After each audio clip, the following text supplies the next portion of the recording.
Who here is going to leave their W-2 this year? When you have that definite language and you get rid of the hoping or wanting or could possibly happen, like the things that get you to build up the income to leave that W-2 don't happen by chance. They don't happen by hope. They happen by faith. And I'm not talking about like religious faith. I'm talking about faith that you will. But I want to share some mistakes that I've made and I've seen people make that have costed me a lot of money, other people a lot of money too. I left my W-2 in June of 2022, and it was about 9 months after I should have. But I had some extra paternity leave after Woods was born. I worked at Google. I had a really good job. I was making $250,000 a year, pretty cushy, but I was traveling all the time. I did so many nights in a hotel pre and post COVID, and sometimes during COVID too. And I was making good money. I had like the best health insurance in the world, the best like stock options, even though their stock was a little bit down right when I left.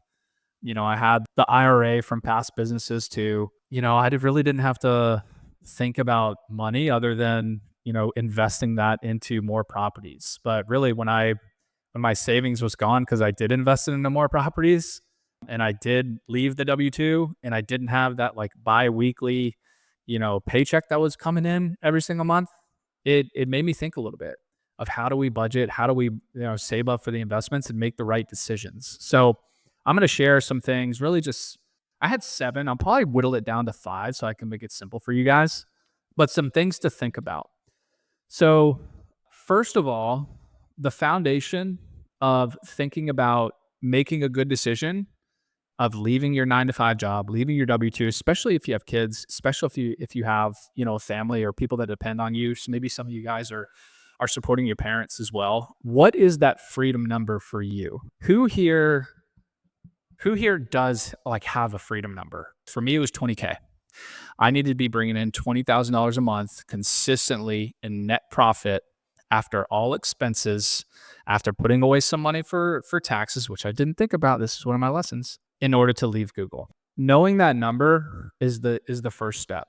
And really, all you need to do is look at your budget. So you have your fixed expenses, which are like rent, mortgage, obviously insurance, taxes, property taxes, that sort of thing. All that stuff is pretty much fixed, right? Then you have your variable expenses. You have your, your food, your dining, all that stuff. Like you can call it fixed, but really it varies, right? You need to set budgets up for yourself. And then also how much you want to save every month too. So if your freedom number is 20, your expenses should be right around like, let's call it 15. So you have 5 that you saved. And inside those expenses too, you want to also look at what are you giving? What are you tithing? Are you giving to your church? Or are you giving to, OUR? Operation Underground Rescue is one that we've given to. Mike just did a podcast with them yesterday, actually, with their CEO, which is pretty cool. They save children from sex slavery. And so looking at what other impact can you make with your money? Maybe it's putting some money away for college for your kids, or putting some money away for maybe a business that they want to start in the future, that sort of thing. So setting up that entire budget so that once you leave, you're still going to be, profitable, and you're not going to be having to worry about, your expenses and just spending more than you make. So very simply, Juan asked a good question. How many properties do I need to make 20K if I have a 50-50 partnership? So if you want to look at it very simply, 20K a month, that's $240,000 a year in profit, right? So that's in profit. So the way that you want to look at it is if you do $1 million in gross revenue, so bookings, $1 million in bookings, really that's 10 properties that are bringing in $100K a year. So it's not that many properties. It's 20 properties bringing in $50K a year, however you want to break it up to. And then you charge 20%. So you're doing $1 million, you charge 20%. That is $200K, right? Now, if you do like, let's call it 50% margins, really should be more like 60% profit margins on that. Then you take that $200K and you do 50% profit. That's $100K of profit that you're making for $1 million business. So $1 million top line gross revenue, 10 properties, bringing in $100K each, right? If you got 200K properties, it's only 5 properties. So the way you want to think about it is, how can I get the biggest return and how can I get to my freedom number? For some of you guys own property, some of you guys co-host too. It's a little bit mix of the both, but just back into how do I hit that 20 grand a month? So it's 240K profit a year. How do I get there? For me, it was like 1.5 million of gross because I did charge 25% for some, and then I own some property too. So, if you look at it, 2 million in gross top line revenue, 20% of that, 400K. If you're at 60% profit margins right there, you're at your $240,000 a year. So, it can't just be 20K in the summer, right? But you got to look at it throughout the whole year, and you got to forecast it too. One thing that I've showed here a lot is being able to look at forecasting over the next 12 months and what am I going to make net? What do I expect to make net in January of 2025, in February, in March, in April, in May, in June? So you can forecast the next 12 months based on the current properties that you have, how much you think you're going to make. And all you do is you set up a forecast for the properties that you own or your properties that you manage, and then you have a management forecast too. So for instance, if you have 10 properties that you expect to bring in 100K in February, then you expect to make 20K in February just in management fees if you're charging 20%. So it's just very simple math applied to a somewhat complex situation, but being able to forecast that out over the year to look at when you're going to hit that freedom number. And then you can also look at it, all right, I've got all my properties in the forecast. All I need to do is add X number of properties in order to hit my goal by the end of the year. So it's a simple math equation. It is simply looking at all your properties, setting a forecast, use AirDNA, use your past data to be able to tell or determine what you think that property should be bringing in that month. And I've done a lot of videos on this, but that is your foundation of revenue management. I don't care what any other influencer or guru is telling you about revenue management. If you don't have a forecast for the next 12 months for every single property that you manage, and you don't know what you expect it to make, you're not doing anything for revenue management. That is the complete definition of revenue management, is knowing what you want to make and then figuring out how you're going to hit that through price labs. Yes, but you have to have that foundation. All right, cool. So we talked for 20 minutes just on setting that foundation. Now, one of the biggest questions that I get and really concerns and fear is, and I have this too. I worked at Google. It was one of the biggest companies in the world. What do I do about health insurance? Made me worry too. And I made a mistake on this. The first year out of the W-2, my wife was 6 months pregnant with our second son, or our first son, second child, Woods.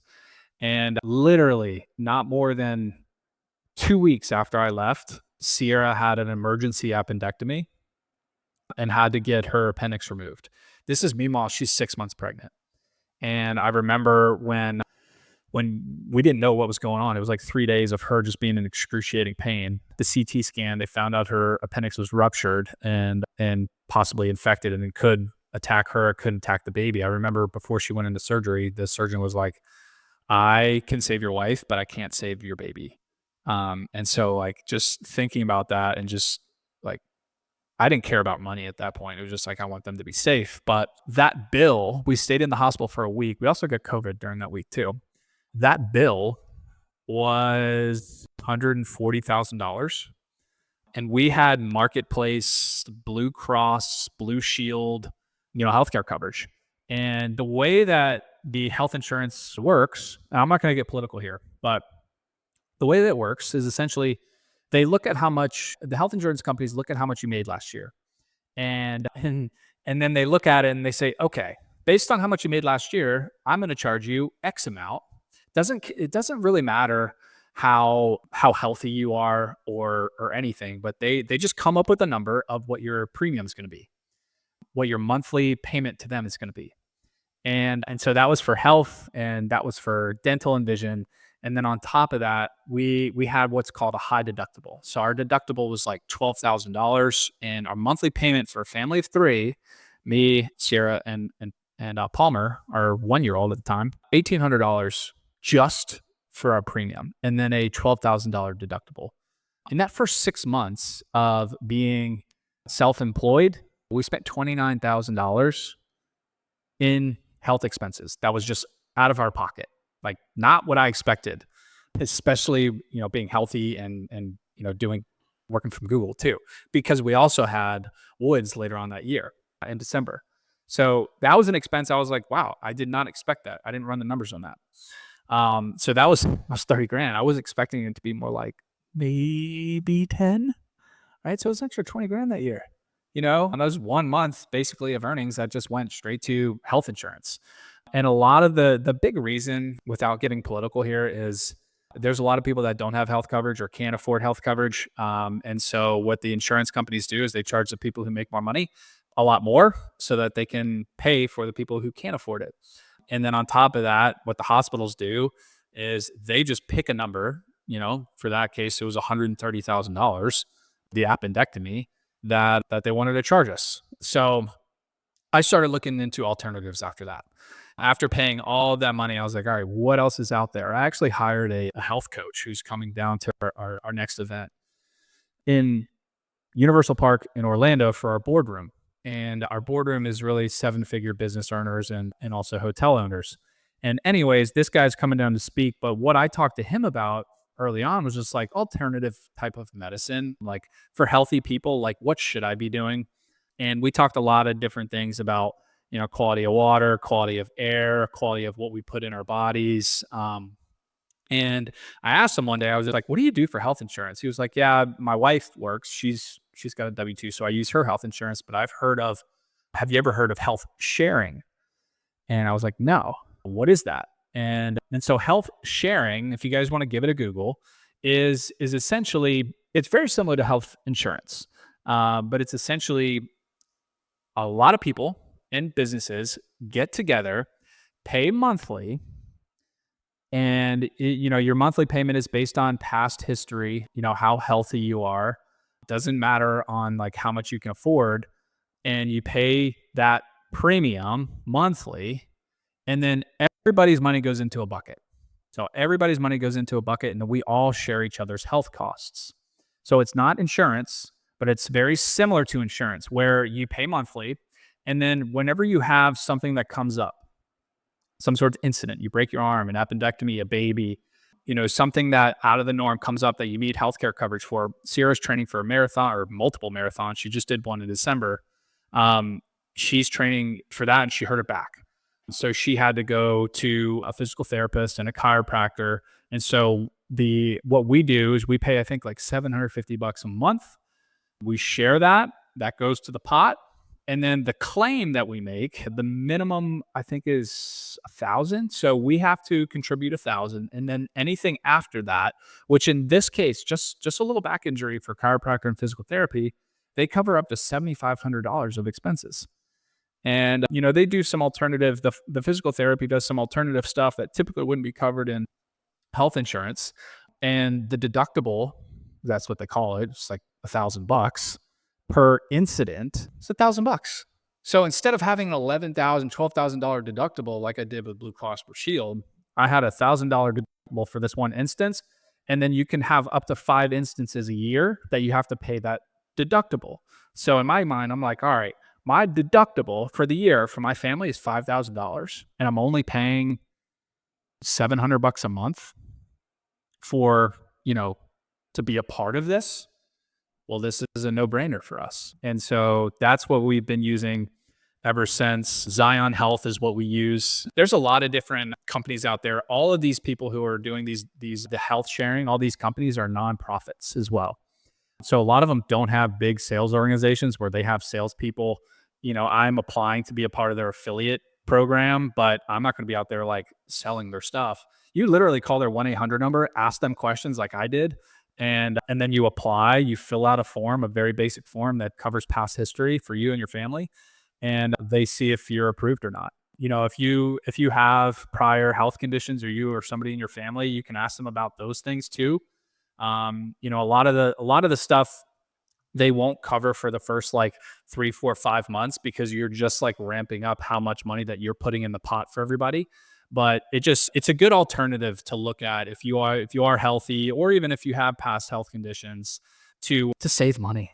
Like, I don't want to get political here, but it's just the health insurance industry. needs reform. And I think health sharing, this business model, especially now that they're nonprofits, is a very strong alternative. And I think is helped our family a lot and helped a lot of other people too. So I want to step into the next one. 401ks from your employer. So, people are like, all right, I've got this 401k. What do I do with it? It's got 100 grand, 200 grand, 300 grand, 400 grand, whatever it is. I've got it in there, but it's run by, my company and they contribute to it. Well, they contribute to it because it's a tax write off for them. It also works well for you. You should be contributing to it as well. But, very simply, have a money manager. Like find somebody that you trust that you can move that money over to and move it into an IRA, which is just an independent retirement account. Talk to some people that you trust. And what I would recommend is probably don't find somebody who's like really close, like family or really close friend, but somebody that, you can talk to about money and how you want to invest that money too.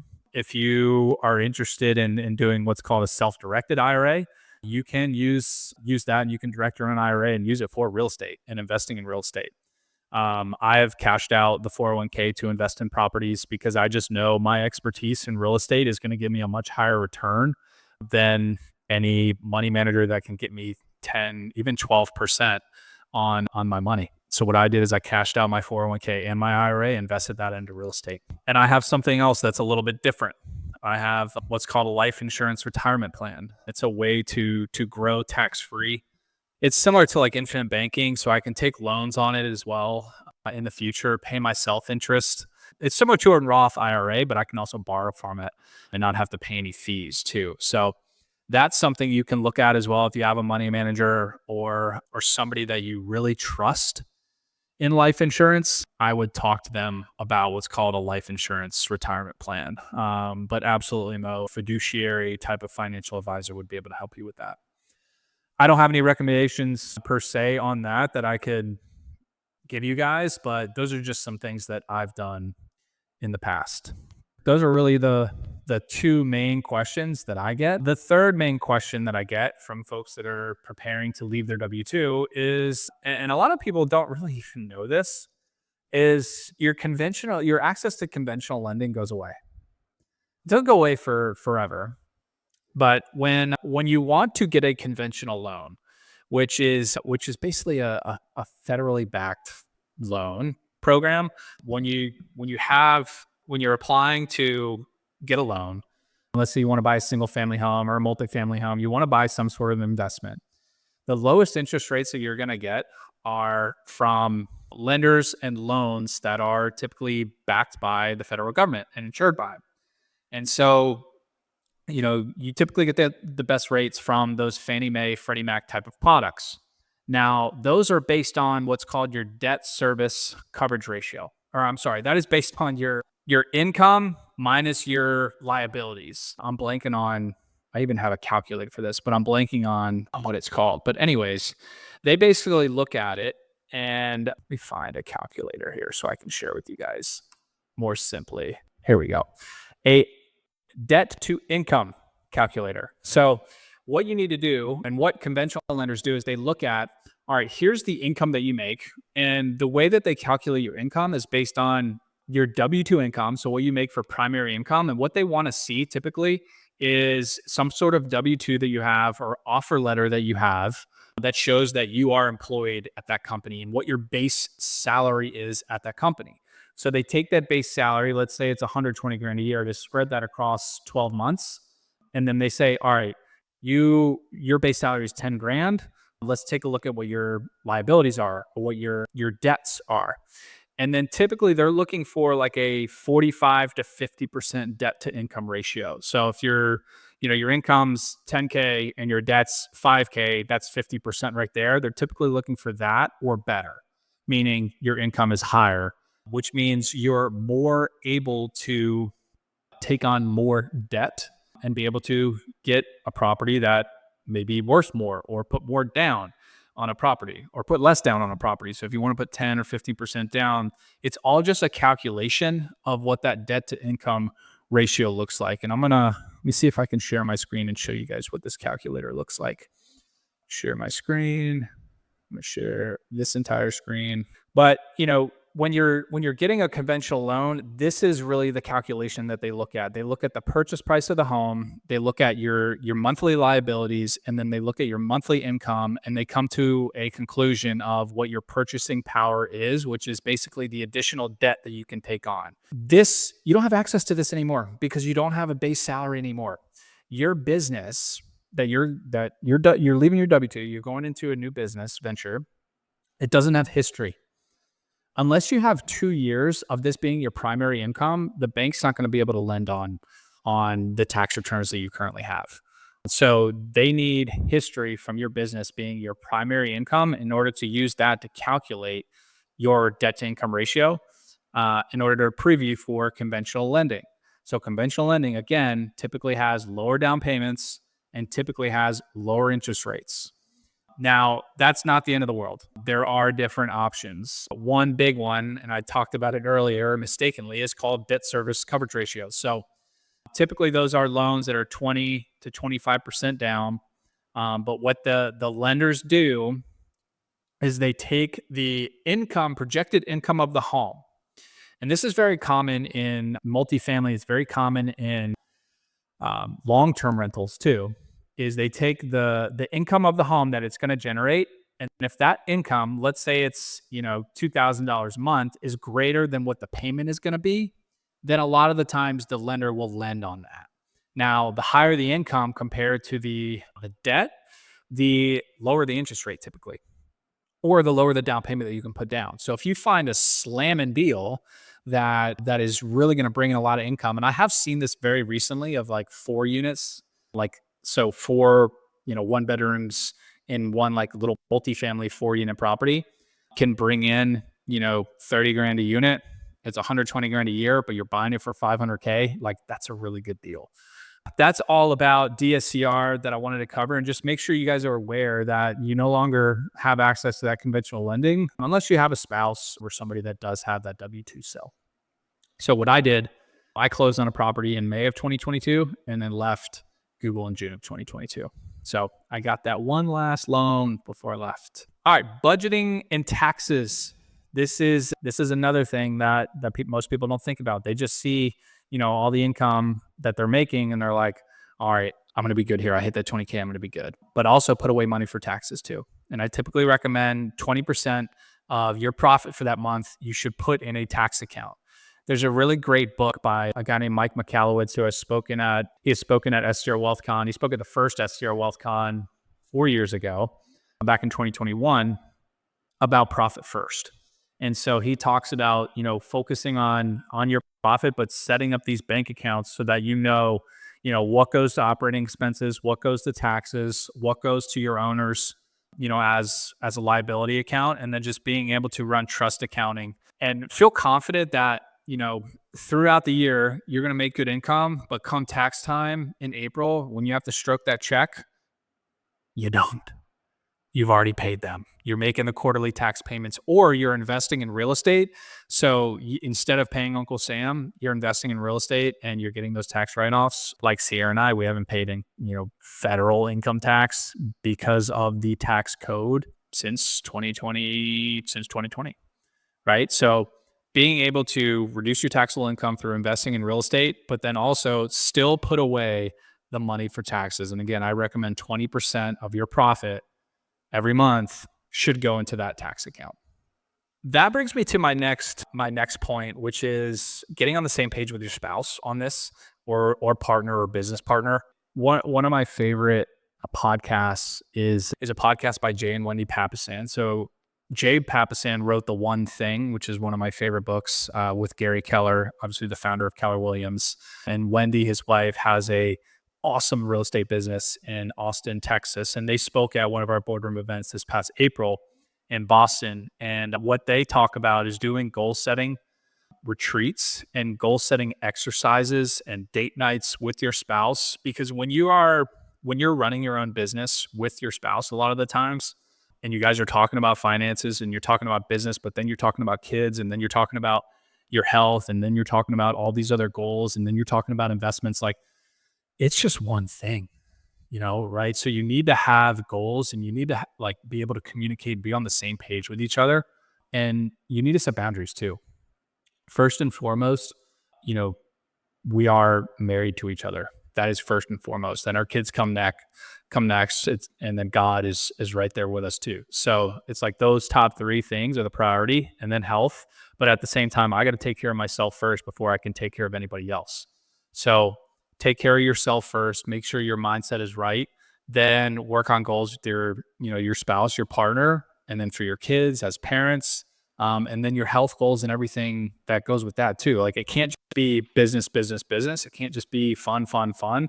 There needs to be integration. I wouldn't even say balance, but integration and just being on the same page, I think is something that is a superpower. And Napoleon Hill talks about it in Think and Grow Rich. Like the strongest mastermind and power is between a husband and a wife. Lastly, I wrote down, fear and anxiety. So there's going to be a lot of fear, a lot of like, oh shits, you're thinking about leaving your W-2. You don't have that consistent income anymore, but you do, look at the opportunity cost of staying at your W-2 not versus staying in your W-2 and not growing your business, right?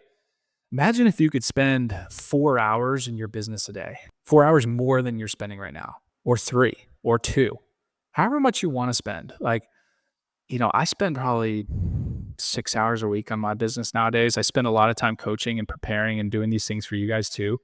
But, 4 to 6 hours a week is what I spend working on developing my team, hiring good people, and then also business development. And all the trainings I've done on sales, presentations, stuff like that is all stuff that I implement in our business too. I mean, we have 29 properties that we run all over North Carolina, but you're going to run into some sort of terror barrier, is what Mike calls it, of like, oh shit, like I'm actually doing this. But you need to hold on to why you're doing it, right? And let that pull you through, whether it's you spend more time with your kids or your family or not travel or, not have to do a forecast call with the boss again. Like you need to hold on to those feelings because that pain should be stronger than the pain that's going to, really hold you back from hitting that terror barrier. So one thing that really helped me is writing down my goal every single day. There's, I think, 4 or 5 people in the mastermind that are writing down their goal every day, taking a picture of it and sending it to me. It just reduces the amount of anxiety. And the way I write my goals are, I'm so happy and grateful now. It is September of 2022, and I've left my job at Google to go full time and be a full time entrepreneur and be able to spend my time how I want to, relax when I want to, work when I want to, and spend time with my family when I want to. And so writing that down or whatever that is, it's going to be empowering for you, will just pull you through whatever anxiety you get over leaving that W-2. So write down and journal what those goals are for you every day. Write down that number. I'm so happy and grateful now that it is January 2nd, 2025, and I no longer am tied to that ball and chain of the W-2. Whatever it is for you, write that down every single day. In the morning, write down what you're grateful for, write down that goal. And it's just when you do that, it starts to impress your subconscious brain that it's going to happen, that it's going to happen, rather than thinking and hoping that it's going to happen and just, maybe it'll happen one day when I get 5 more properties, but I don't have the time right now because I'm doing all these other things. Be definite. Know that it's going to happen. That's the only way it will. It's not going to happen by chance. It's going to happen by you making those decisions every single day, every single week in order to hit that goal. So, like I said, we helped 29 people do it last year. A lot of the times, most people just need the extra push from people who have already done it before. That's why I hired Mike Sjogren to really be my coach and pull me through these times where I was like, I didn't know what to do. And it's just easier that way. Follow the proven plan that people have already executed on and be able to do it in a way that you're not risking a whole lot. I mean, the only risk that you do have is spending another couple of years at the W-2. Spending another couple of years, maybe you get a bigger goal, maybe you're making less money. Maybe you get fired. Imagine that, maybe that's a blessing, but maybe you didn't grow your business enough in order for you to just do that time because you were spending more time hanging out. Maybe you weren't spending those early mornings on your business. Maybe you weren't spending your lunch break on the business.